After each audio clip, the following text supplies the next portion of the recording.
반역 세력이 스가랴 왕을 몰아낸 이후 살룸이 왕이 된 후에도 피해 반란은 계속됩니다.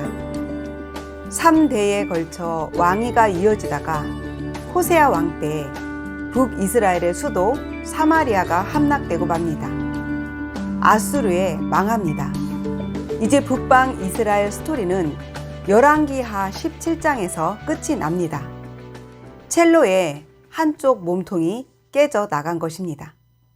북이스라엘 살룸은 예후 왕조의 마지막 왕 스가랴를 처단하고 15대 왕이 되었지만 6개월 만에 므나헴에게 살해당합니다. 므나헴 이후 그의 아들 부가히야가 왕위에 올랐으나 베가에게 죽임을 당했습니다.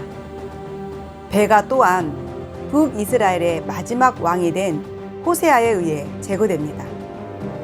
이처럼 북이스라엘은 멸망 직전까지 내부적으로 피로 얼룩져 있습니다.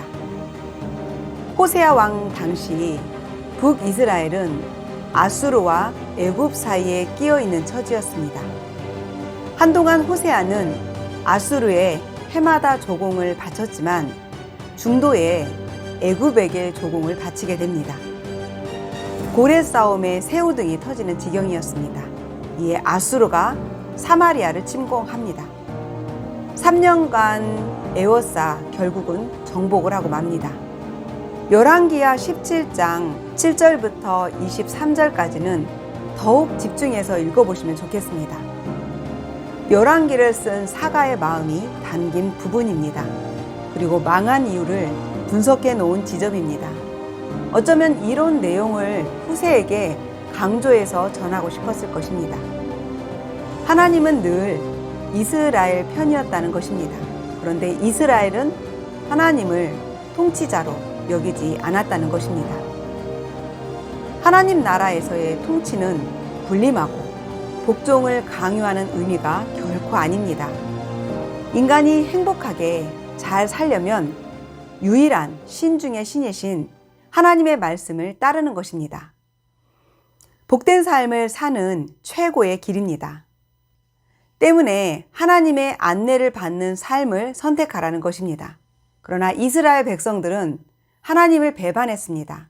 심지어 왕들도 그랬고, 때문에 선지자, 예언자를 통해서 돌이키고 악한 길에서 떠나 하나님의 율법을 잘 따르라고 수차례 경고했습니다. 그래도 그들은 듣지 않았습니다. 두 송아지 형상과 아세라 목상을 만들고 1월 성신을 섬기고 심지어 바알을 섬겼습니다.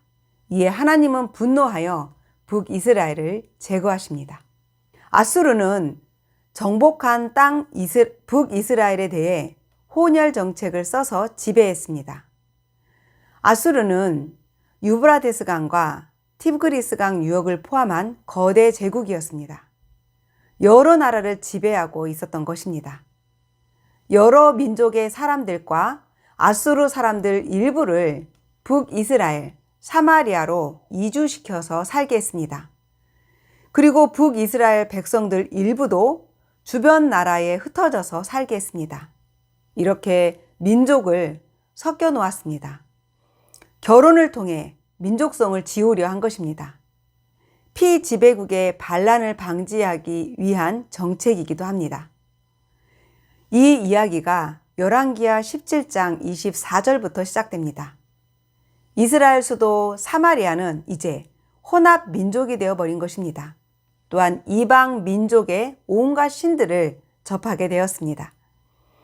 북이스라엘 사마리아는 더 이상 하나님 나라의 본보기 나라가 아닙니다. 남유다 백성들이 볼 때 사마리아는 이방 민족이나 다름이 없었습니다. 신약시대 사마리아 여인을 떠올려 보십시오. 북이스라엘은 사마리아 사람이다로 불리며 천대받는 지역이 되고 말았습니다. 하나님께서 세운 나라 이스라엘을 통해 하나님은 기대하는 바가 있었습니다. 그러나 이 나라의 왕들은 그 기대를 저버리고 만 것입니다.